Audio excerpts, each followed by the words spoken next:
Hello.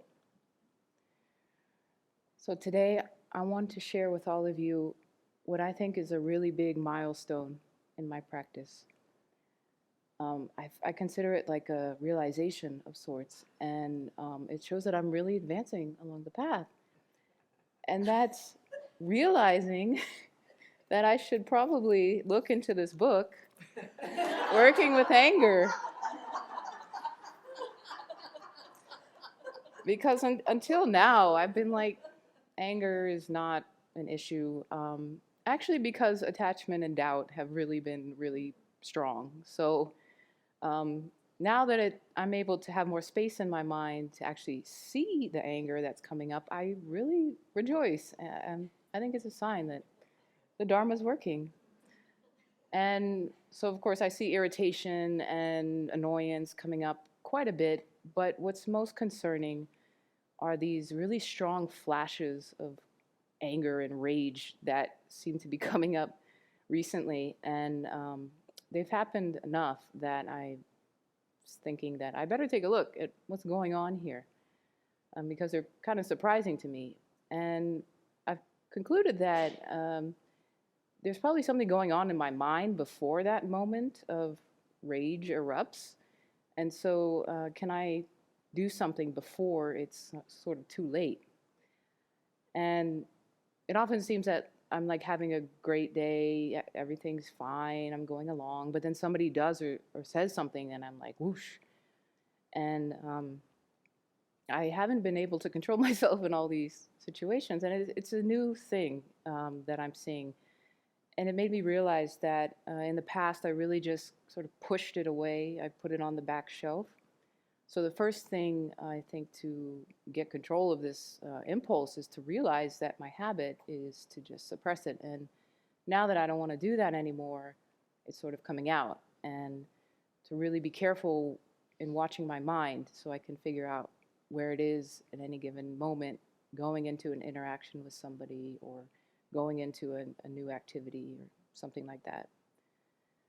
Um, yeah, so that requires introspective awareness and knowing that if I don't address an affliction when it arises, that I need to make a point to do it later on. I can't just leave it back there. I tend to think, oh, it's just minor, but now I'm realizing that no affliction is too small to overlook. It's going to have an effect down the line if I don't clean it up, even just strengthening the habit of responding in that way. So, really not minimizing any affliction that arises at the time. I also thought that um, cultivating more joy and gratitude and inspiration throughout the day would help. It would sort of inoculate the mind against strong feelings of anger. And this is something also that's kind of new to me. Before I ordained, I either thought that my mind should just be steady and calm and joyful without having to do anything, or I would just distract myself and indulge in sensual pleasures and think that, okay, that's happiness. I'm really, creating the causes for a peaceful mind. But clearly, that's not the case. Those sensual pleasures, they don't lead to any kind of lasting happiness or fortitude.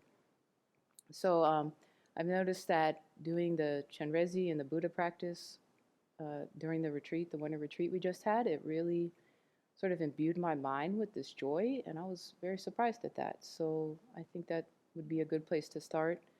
Living at the Abbey, it's very helpful because people are always talking about good news stories, and so maybe making an effort to go find them myself if somebody doesn't have to happen to mention them one day. Then there's countering the negative, judgmental, and critical narratives that run throughout my mind. This is also something I've tended to kind of overlook as, oh, it's not that harmful, it's not that important to counteract, but I can see how just having that negativity running through my mind, it just, when something really pushes a button, then it sort of erupts. It's like a match on a pile of sticks. So noticing again in the moment before I'm really angry, what's going on in my mind? Is there some negativity here that I need to counteract and replace with a more positive thought? And part of this negative judgmental mind is labeling other people as enemies, or how about difficult person is what typically comes up.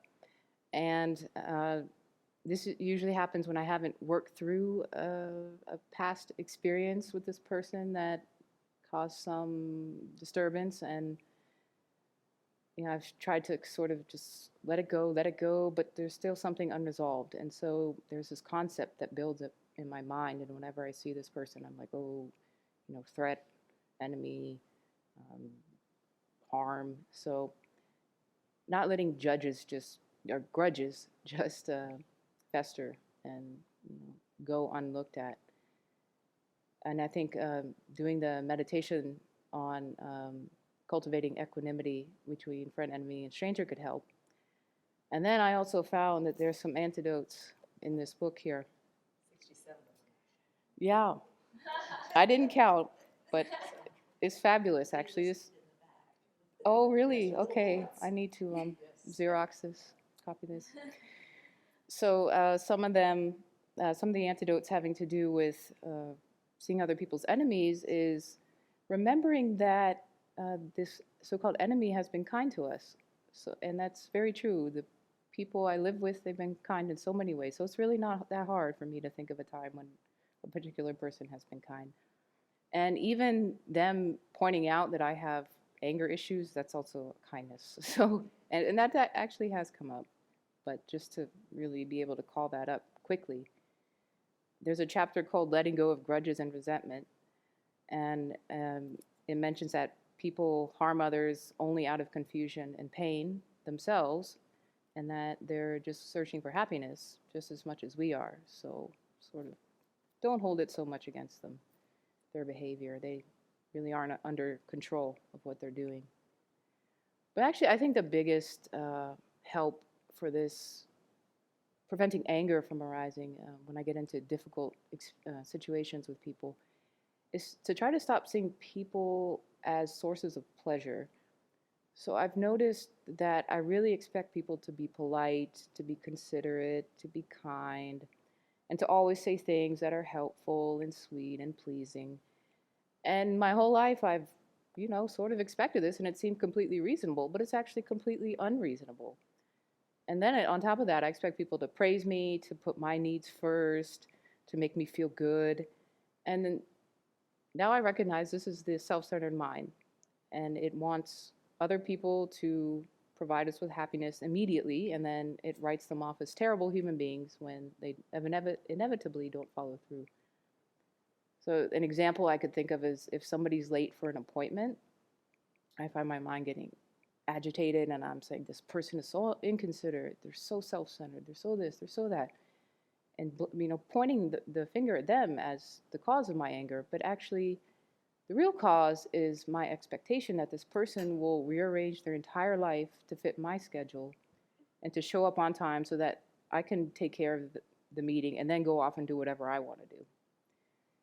And I have absolutely no concern really for what's causing them to be late, and concern really doesn't arise. So instead of thinking like this, because this is not good, I'd like to think that other people have absolutely no obligations to me whatsoever. I mean, if they're kind, then that's really wonderful. Really rejoice at that.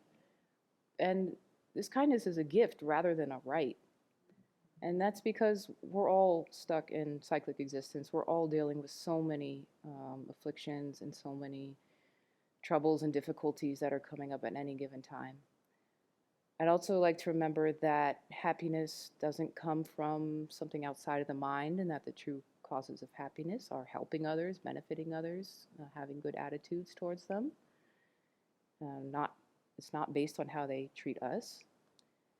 And I'd also like to remember the first noble truth, which is that samsara is unsatisfactory. Dukkha, suffering, is pretty much what we can expect to get whenever we are looking for happiness through the sense consciousnesses or the mental consciousnesses. Attachment to people and things only brings dissatisfaction, and it really doesn't get us where we want to go, and it doesn't help us to become a better person. So it can seem a little bit bleak to admit that everything we usually turn to for happiness is not going to provide it. And Venerable Children has been talking about this all morning. But actually, it's not depressing, and it's encouraging, because then we can finally see that it's not the things themselves that are faulty, it's our expectations that we're having of them that are faulty. So I really want to focus on learning to see people as deserving recipients of understanding and generosity and concern. And this will help prevent anger from arising, and instead maybe compassion, which will allow me to be a benefit to others and to myself.